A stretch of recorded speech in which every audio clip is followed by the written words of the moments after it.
کیسے ہو دوستو؟ میں ٹھیک ہوں اور میں امید کرتا ہوں کہ آپ میرے اس چینل کو لائک اور سبسکرائب کیے بغیر نہیں جائیں گے، اور میرا کام آپ کو اچھی سے اچھی ویڈیو لا کر دینا ہے۔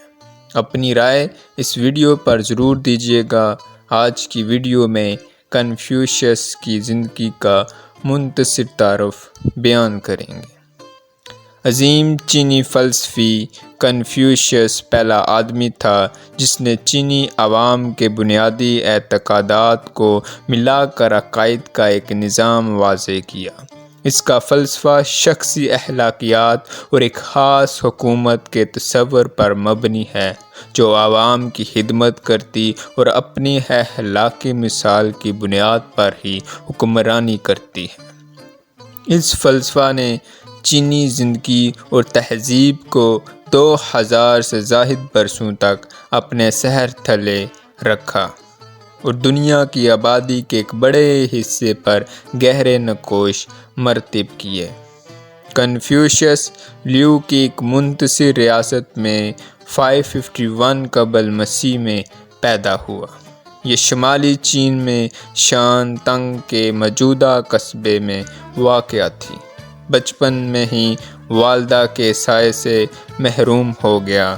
اس نے ایک معمولی سرکاری عہدیدار کی حیثیت سے اپنی عملی زندگی کا آغاز کیا۔ چند ہی برسوں بعد اس نے اس عہدے سے استعفیٰ دے دیا۔ اگلے 16 برس اس نے تبلیغ و تدریس میں گزارے۔ اسے پیروکاروں کی ایک خاصی بڑی جمعیت حاصل ہوئی۔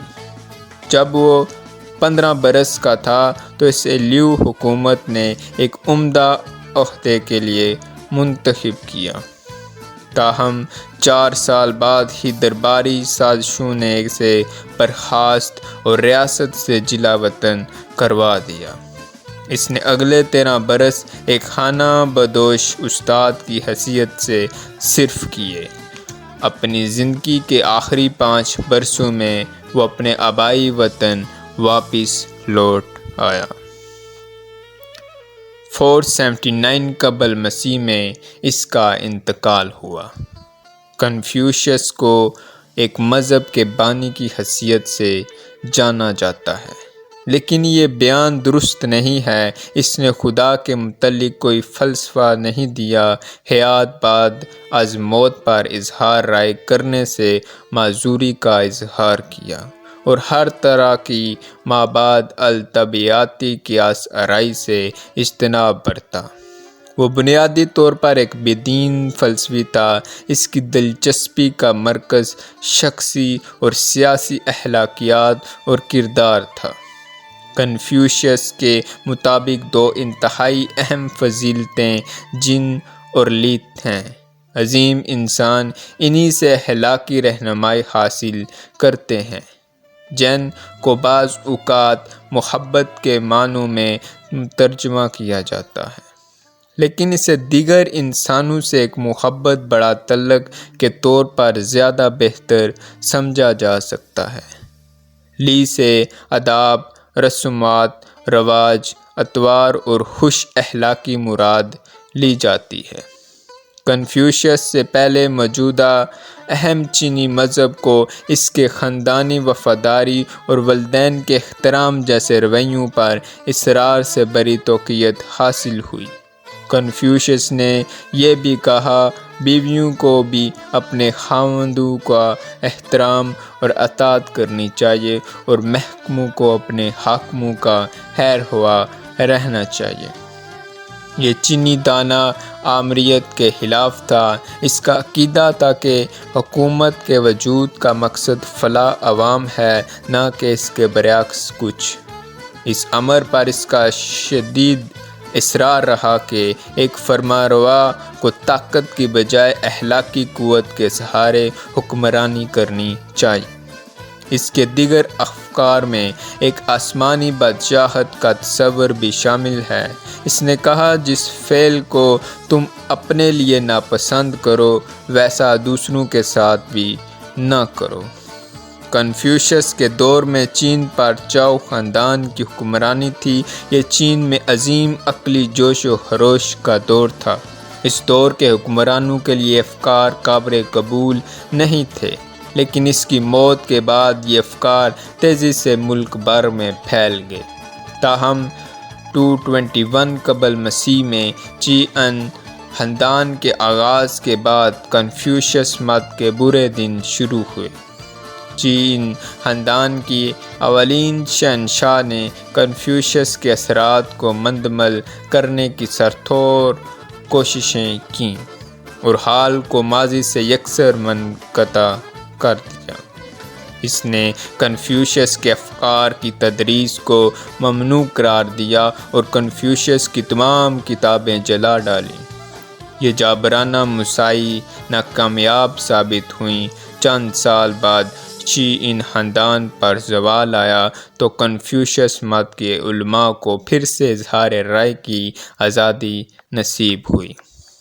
اگلے خان خاندان 220 تا 206 قبل مسیح کے دور میں کنفیوشس مت کو چینی سرکاری فلسفے کے طور پر اپنا لیا گیا۔ چینی عوام میں کنفیوشس کے اس قدر مقبول ہونے کی چند وجوہات ہیں۔ اول، اس کی اپنی اخلاص مندی اور دیانتداری پر کسی کو کلام نہیں تھا۔ دوم، وہ ایک معتدل مزاج اور عمل پسند انسان تھا، نہ ہی انسانوں سے ایسی شے کا تقاضا کرتا تھا جو ان کی سخت سے معرہ ہو۔ اگر وہ ان سے معزز ہونے کا مطالبہ کرتا تھا تو یہ دراصل ان سے دانشمند ہو جانے کا تقاضا نہیں تھا۔ اس کے افکار سے چینی عوام کے عملی میدان کا اظہار بھی ہوتا ہے۔ شاید یہی اس کی بے انتہا کامیابی کی کلید تھی جو اس کے عقائد نے چین میں حاصل کی۔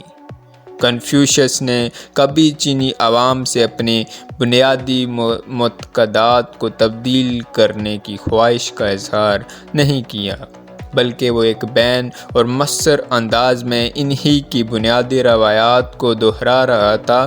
غالباً تاریخ میں کوئی دوسرا فلسفی ایسا نہیں گزرا جو کنفیوشس سے زیادہ اپنی لوگوں کے بنیادی اعتقادات سے اس قدر جڑا ہوا ہو۔ کنفیوشس مت انفرادی حقوق کی نسبت افراد کے ذمہ داریوں پر اصرار کرتا ہے۔ یہ بات موجودہ مغربی ذہن کے لیے شاید ناقابل قبول اور ثقیل ہو۔ حکومتی فلسفہ کے طور پر یہ عملی میدان میں نہایت مؤثر ثابت ہوا۔ داخلی امن اور آسودہ حالی کے تناظر میں اس 2000 برس کی مدت میں چین دنیا بھر میں انتہائی مربوط علاقے کی حیثیت سے نمایاں رہا۔ چینی تہذیب میں بڑی طرح پیوست کنفیوشس کے اعتقادات مشرقی ایشیا سے باہر اس درجہ مؤثر ثابت نہیں ہوئے۔ کوریا اور جاپان میں انہوں نے اپنے لیے مضبوط بنیادیں استوار کیں۔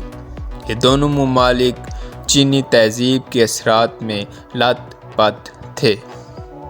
موجودہ دور میں چین میں کنفیوشس مت کی حالت پتلی ہے۔ ایک حوالے سے ماضی سے یکسر منقطع چینی اجتماعیت پسندوں نے کنفیوشس مت اور اس کے نظریات پر سنگین جرح کی، اور یہ ممکن ہے کہ تاریخ میں اس کا دور اب اپنی موت آپ ہی مر جائے۔